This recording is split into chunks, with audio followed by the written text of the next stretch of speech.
Welcome to Season 8 of the Lighting Your Way podcast. Hi, I'm Betty Long, your host, and this season we are giving the microphone to those who matter most, our patients. Join us as they share their personal journeys, offering candid insights into their experiences, challenge, and triumphs. Our last episode of Season 8 is extra special because I'm joined today by my sister-in-law, Patricia, to talk about her recent experience with a total knee replacement. Patricia has been through the ups and downs of this life-changing procedure, and I'm so excited for her to share her journey from not only preparing for surgery to navigating her recovery. Whether you're considering a knee replacement yourself or just curious about what it's like, Pat's story offers a first-hand perspective you don't want to miss. But first, let me give you some quick facts about knee replacements in the United States. First, the frequency. Over 800,000 total knee replacement surgeries are performed annually in the U.S., making it one of the most common orthopedic procedures. The projections by 2030, the number is expected to grow to nearly 1.3 million, driven mostly by an aging population and, of course, the increased prevalence of arthritis. The demographics, the average age of patients undergoing knee replacement is around 65 years old, but it is becoming increasingly common in younger, more active adults. The total knee replacement has a 90 to 95% success rate, with most patients experiencing significant pain relief and improved mobility, as you'll hear in Pat's story. And longevity, the modern knee implants typically last about 15 to 20 years or more, depending on the patient's activity level and overall health. So that is your total knee replacement primer. And now let's hear Pat's story. Good morning, Patricia Long. Welcome to the Lighting Your Way podcast. Wonderful. Thank you. Pat, thank you for taking the time on this Black Friday to talk with me about your total knee replacement. I have had a lot of people in my life who have had knee replacements and joint replacements, but you're the most recent, and I wanted to talk with you because of your experience. And I think it was last year, almost a year, that you had it done? The end of January. Right. So almost a year. So let's go back to when you were thinking about it. What was happening in your life? How was your knee functioning? Okay. I didn't want people to necessarily know, so I put up with a lot. But actually what was happening is that I had constant pain in my left leg and knee, moderate to sometimes severe, particularly if I sat a long time or if I was in a long car ride. Okay. It was also hard to get in and out of the car. I only could take a limited time walking, and when I walked, it was a little hard to balance, and I was concerned about falling. And then, as I mentioned before, limited time sitting or standing as well. And the main thing that bothered me was limited time that I could share with my husband or friends, and with stairs, absolutely, I could not go up or down except sideways, holding onto a rail. And that went on for about 3 years before my doctor and I decided, or actually I insisted I wanted to go forward with the whole knee replacement. So were you seeing an orthopedic physician up to that point? Like, was he or she giving you any injections, or what was the status? Like, what prompted you to go? Just the pain?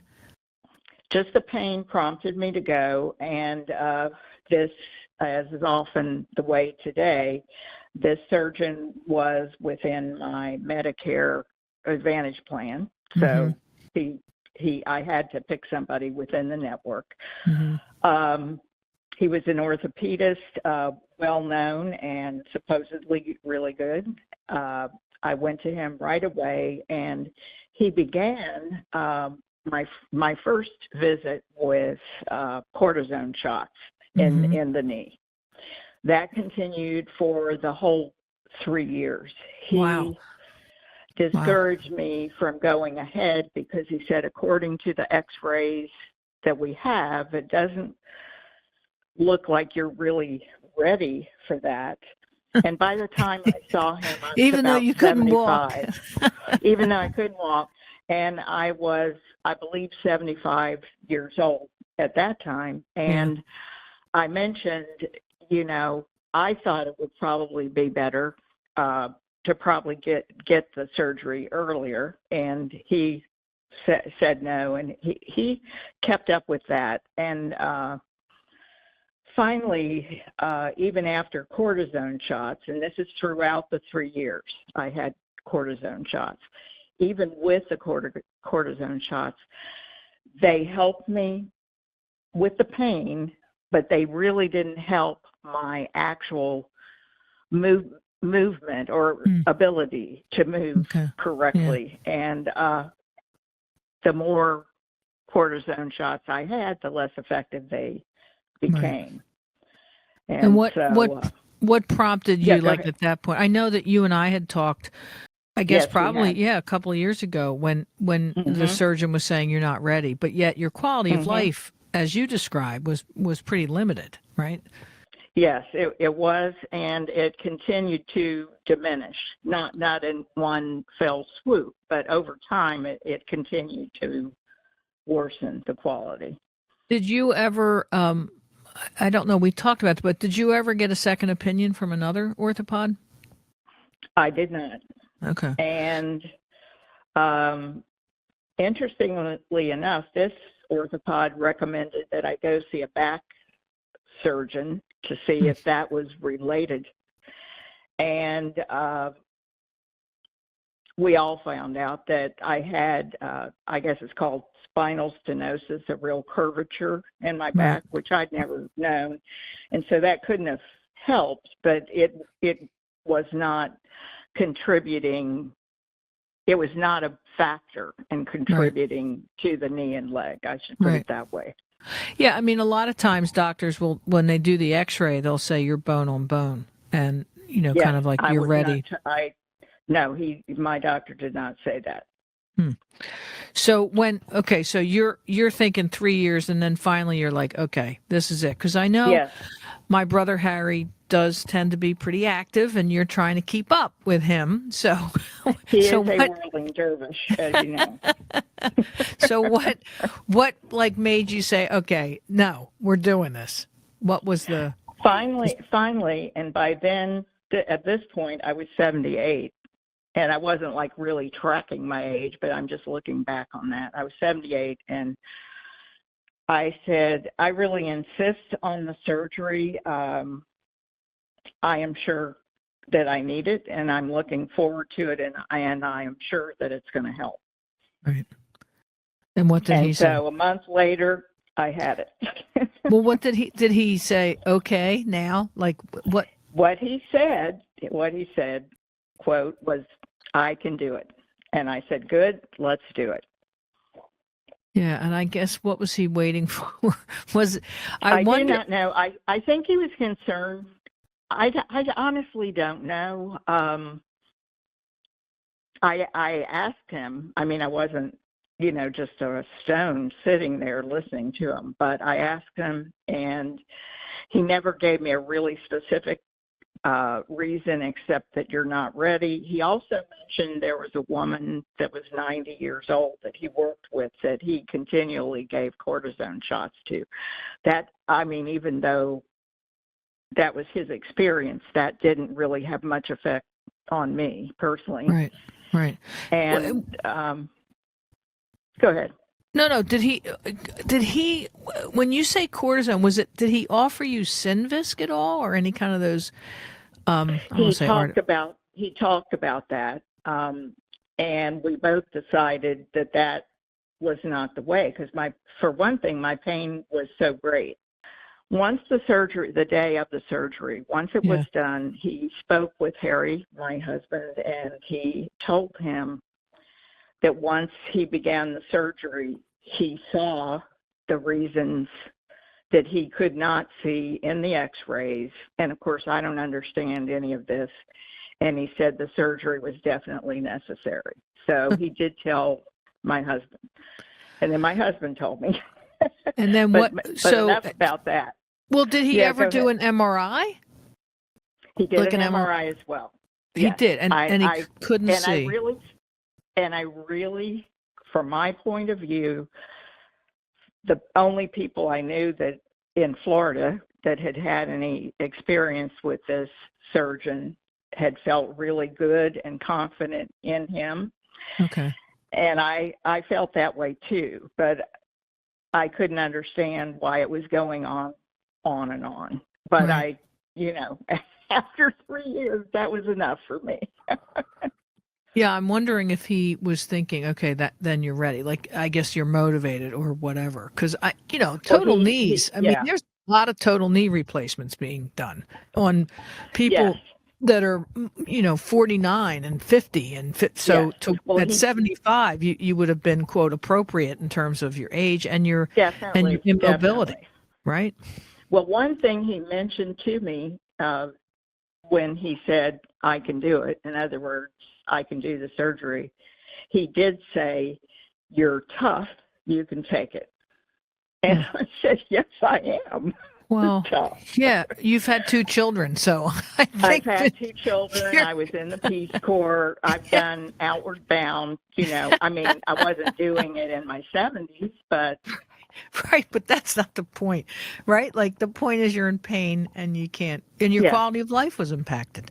So my quality of life was impacted, and it was embarrassing to me that I couldn't join in, or when I did join in, I might have to back off when I joined friends or particularly Harry in activities.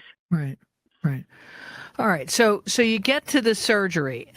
What was it like? Did you stay over? Like, what was the experience like in the hospital? Was it an outpatient surgery center or was it a hospital? It was a hospital, and I stayed in. I had the surgery in mid-morning, and I stayed until the next morning. The next morning, I left. Okay. And went home. I was feeling, the day of the surgery, I was feeling very confident in my surgeon ability, the hospital staff that I'd met, and myself. And fortunately, the hospital gave a class in surgery, or showing us what the knee surgery would be like, and showed us pictures of it. No movies, thank God. I'm glad I didn't see a movie. You would have changed your mind. I mean, the pictures were bad enough that the nurse put on the screen. And what do you think this is? A normal knee after surgery, or is this an infected knee? And we all said this is an infected knee, and actually it turned out to be a normal knee right after surgery. Ouch. It's not a pretty sight. Right. But anyway, that gave me a lot of confidence to know what was going to happen. Yeah. And the staff were absolutely terrific. I couldn't have asked for more from them. They were just excellent, and there were a couple of folks that actually gave me therapy before I got into bed. I walked up and down a hall with a therapist. Wait, and I think right after surgery? Right after surgery? Well, not immediately, but before I got to my bed, to my room and to my bed, the therapist picked me up in the hall and said, "You feel like walking?" And I said, "Yes." I think I had enough drugs in me. Oh, yeah. So I thought, wow, I had a walker, and I thought, this is cool. I'm so strong. I'm probably the best person that's having this done. They must think I'm something else. I learned differently, but that was that. But anyway, the staff were fantastic, but it was just one day. in the Yeah. hospital. Did you have? I'm curious about the class. When did that happen for you? That happened about a week before the Okay. surgery. So it's Okay. right soon before going into surgery. That's great. And there And were was it about 10 people participating, plus some nurses, great? listening to it. So I thought that was terrific. We could ask questions. Yeah. We got a little booklet with what's going to happen next, Okay. what your home health will be, etc. Great. Yeah, way back when, I'm a dinosaur. I've not been in the hospital in a long time, but there was a channel when there were TVs and not iPhones. It was an educational channel that I think was sponsored by the hospital, and it would always say like, "I am Joe's liver" and "I am Joe's heart," and it was an educational channel for patients just to educate on whatever their issue was. That's excellent. Yeah, and I think that's I guess the worst, the biggest complaint I hear is that people didn't know what to expect, right? And so, but you participated. Was the class wasn't mandatory, right? It was just voluntary? No, it was not. It was voluntary. Yeah. Yeah. I Right. wouldn't So, have thought of not participating, though. yeah, but I'm sure like people are like, no, I'm fine. And then, their expectations are, well, I didn't know that was gonna happen. I didn't know I was gonna. So I appreciate that they did that. Yes, And it gave you more confidence and also lessened, I'm sure, your anxiety. So you Yes. go home day one, right? So you're going home in the morning. What was Right. what was your activity? Were you able to get around in the house? Well, I was able to get in and out of the car, for one thing, Oh, to there go you home. go. And still feeling pretty perky. And then I got home, and I thought, well, I'm just going to get in bed and relax. I knew a home health nurse would be coming to check on me. Okay. I think it was about twice a week, and Okay. so I was feeling confident. But then the pain started to really hit me. And I would say it was very, very severe. Oh. And the pain continued, I'd say, for the first couple months. Wow. In high, moderate to severe. Oof. And I could not sleep. The first few weeks, I could not sleep because of the pain. I will say this too. I've heard from other folks that have had knee surgeries before this time, and I was surprised that the drugs weren't stronger. And I'm not somebody that takes aspirin or anything. And it wasn't that I was used to strong drugs. However, I think I had a limited number of, I think it was hydrocodone. My memory could be wrong. Yeah. I think I had 10. And then I also had, that was leaving the hospital. And I picked all my drugs up, I should have said, before leaving the hospital. And I had some tramadol, Colace for, happy bowels. Mm-hmm. But I really, the pain minimizing things did not seem to work really at all for me. I think it could have been partly because of my age. I don't know, or maybe I'm just I don't know what, a baby about it or whatever. But no, I doubt that. It was really, really, really hard. What did the surgeon say? What did you call the surgeon's office? He said that you still need, yes. And actually his assistant, who is an incredibly capable, wonderful, and helpful, supportive woman, so she was the conduit between the actual surgeon and myself. But I was definitely held to the pain management that is the protocol du jour here. And I probably would. I think the first few weeks, I almost thought, well, it was too late. I was already on the road to recovery, but it was too late to do anything. But I might have reconsidered the surgery, and I'm happy that I'd already had it, because the end result has been so wonderful. But it was very, very hard for me, and I don't know that it's that hard for everyone. But the physical pain was incredibly challenging.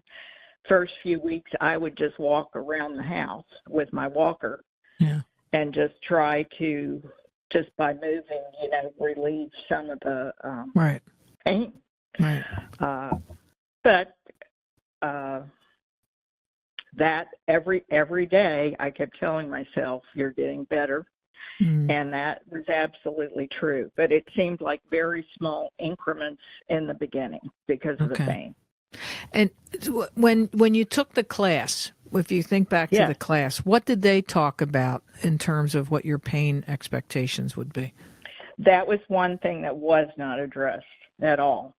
And sometimes, thank God for me and for others, I wasn't the one that gave the talk about what the pain's like. Nobody addressed the pain. That business would go down.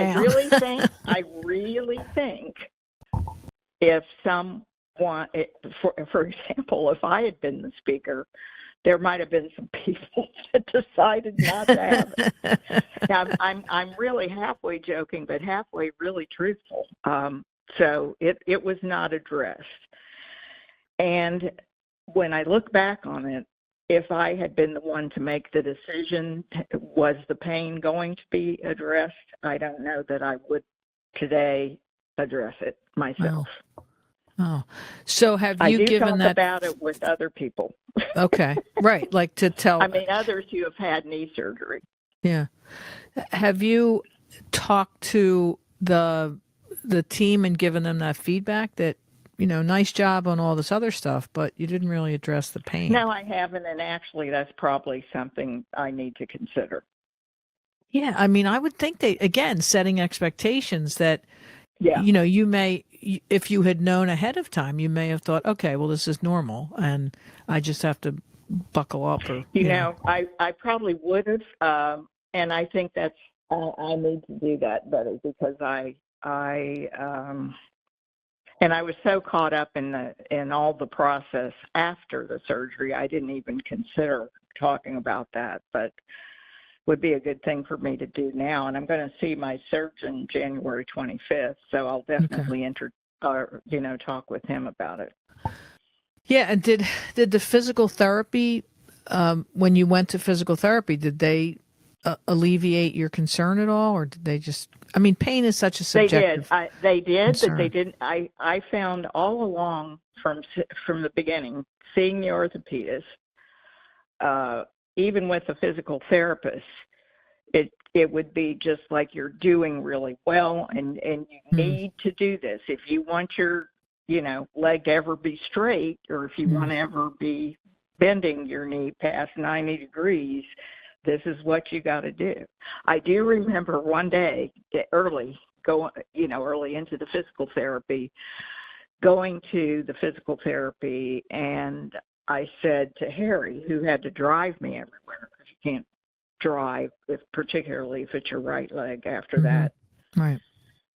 And I burst into tears. I said, I'm not going to go in. He says, you have to go in.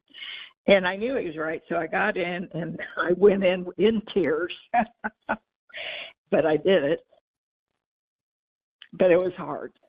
And did they, and you were on, what were you taking at this point? Because were you just taking an anti-inflammatory? Tramadol. Okay. That's it. Yeah. Wow. And did that touch it? Did that minimize it? Not to me. Wow. But I would always feel better after therapy. I just think, to have everything moving, right, and to feel good about yourself. Right. Well, yeah, and it's, you're hearing from all these people, and then all these folks who have had it done, right? And even in our family. But I think that your experience with it, because I think even when the surgeon said you're not ready, you're not ready, you're not ready. Okay, now we'll do it. Like, you probably felt some sort of responsibility, right? To buck up and let's just do this, right? I Oh can yeah. do this. But Yeah, I felt like a warrior going yeah, in. right. I felt like I had to be. Right. And yet, when you're talking about pain, nobody's really addressing it. They're just telling you how good you're doing. Right. Like, oh, Correct. Nobody yeah. addressed it. Right. I will Which, say this though, I've talked with other folks that had their knees done years before I had mine done, and they didn't have that experience with pain. And based on what they told me, I know they had some. And I don't know what I'm really talking about, but heavier pain meds. okay. And I think that would have been incredibly helpful. In Florida, there has been such an issue with doctors prescribing pain Uh, meds when they shouldn't. And so I think, was just buckled, they buckled down on that. And that could change. I don't know. well, a couple of years ago, probably more than a couple. So there is a genetic test. I think it's a test to assess what kind of narcotics and what kind of, like, how you individually metabolize and process drugs, right? Yes, And I yes. had a patient who I think was morphine. He kept getting morphine after spinal surgery, and it wasn't touching him at all. And everybody Wow. in the clinical staff thought, oh, he's drug He's seeking. just, He's right, and yeah, he it just was wants more drugs. Yeah. literally the results of the test came back because he had taken this test, and it was that he did not metabolize morphine, and so they Wow. changed the pain medicine. I think it was to Dilaudid, and immediately he got relief. So, Wow. everybody's different, and I think that we don't take that into account because you're supposed to just buck up or get through it Sure, sure. or something's not. My concern is always, is something wrong, like with the surgery, right? Why are you having Yeah. so much pain? That would be my first inclination. But okay, so how are you doing now, almost a year out? Are you is your pain gone?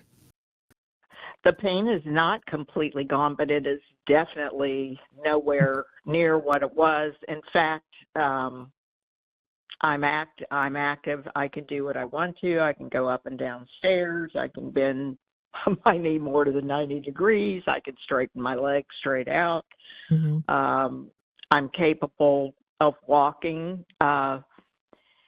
It takes it, according to even my surgeon now. I've heard it takes about a year to heal, and sometimes longer for some people. But I feel like I'm completely healed, and I'm just putting up with my old I don't know, the capillaries coming back, all the things that are cut, as well as the knee when they take the knee out. So Right. sometimes I feel a little, like warm buzzes throughout my leg and stuff Yep. like that. Yeah. But it is a miracle to me, and knowing how I feel now, Right. I am so glad I did it. To be honest, with the drugs that I had before, I don't know if I'd do a second one. Oh. Okay. Okay. Well, do you need a second one? I'm just telling you the Hopefully not. Do you need one? truth. No, You're okay. I don't think so. I don't think so.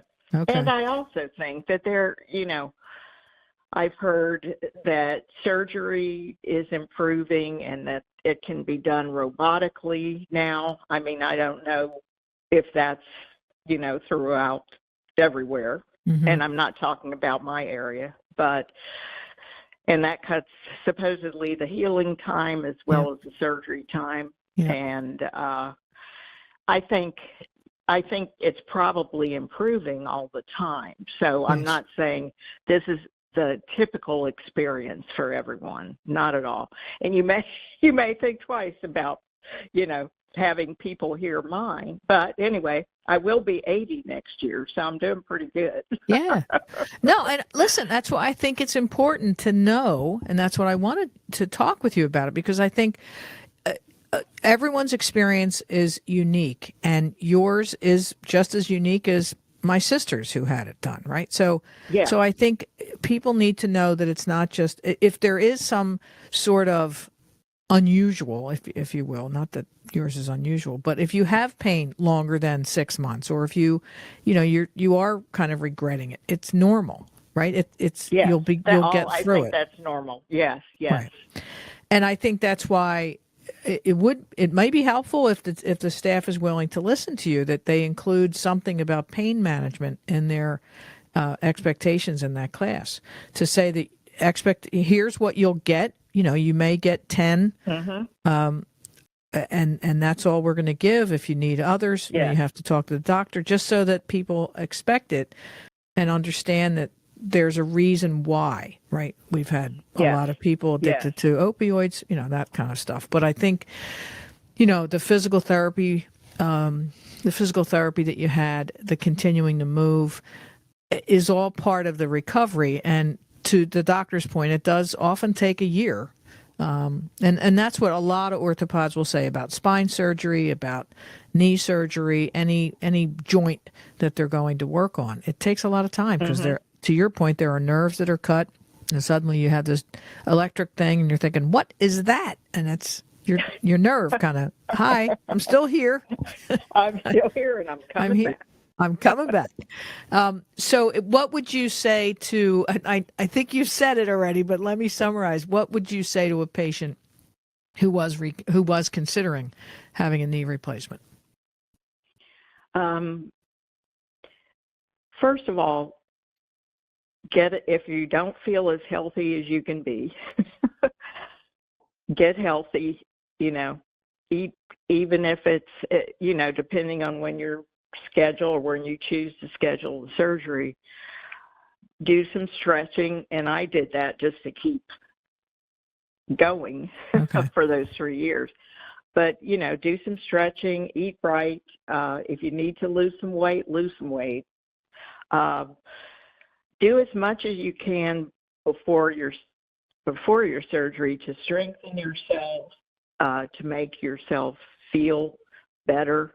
Get outside, work on your emotional environment as well. Work on your physical and emotional environments of yourself, and be ready.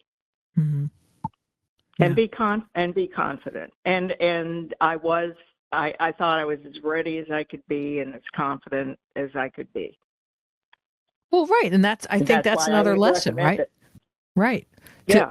Now you would recommend it because you can do much more than you could 4 years ago or 3 years ago. Yes. And like I said, to me, it has been a miracle. It's changed my life, and I'm so glad that I had it done. And so you're seeing the surgeon on January 25th. Is that like an anniversary? Yes, more or less. Yes, it is an anniversary. So what do you expect to happen at that appointment? Well, I expect I'll be talking a lot more and telling him what I think, having been through it, rather than, And I also will definitely talk about the pain management. But will also be thanking him for changing my life or helping to change it, because that is what happened. Well, don't forget to tell him that he could have done that 3 years earlier. Betty, good point. Okay. I could have been 3 years previous. No, you're right. And since you told me that, I will make certain, I promise I will tell him that. Yeah. And I would be curious, like, what is it that he saw, quote unquote, in the knee? Right. right? Yes. He might have said to Harry, I saw some stuff, but what was it that he saw? I'd be curious to know what that is. That's an excellent point as well. Okay. Well, Pat, thank you. I'm really grateful that you are back on 2 feet, 2 legs, and that you're motoring around. Yeah. I know that you enjoy an active lifestyle, and it's nice to see you not in pain and grimacing when you're walking. So congratulations. I'm glad you're through it. Thank you. And thanks for giving me the opportunity to talk to people about it. Well, and I hope that it helps somebody who's considering it just to know what questions to ask, right? Like, well, tell me about your pain management protocol. I'd like to know. I think after they've heard me, they certainly will check it out. As they should. All right. Thank you so much for joining me, and have a great weekend. Thank you, Betty. My pleasure. Okay. Take care. Bye-bye. As we say happy trails to season 8, I would like to thank all of the patients who were willing to share their personal stories with me, stories of heartache and courage and hope. And I would like to also thank you for listening. I will be back after the winter holiday season with more conversations and more lessons from patients. Until then, make sure you pet all the good doggies and kitties, hug your kids, and tell your people that you love them. Happy holidays, everybody.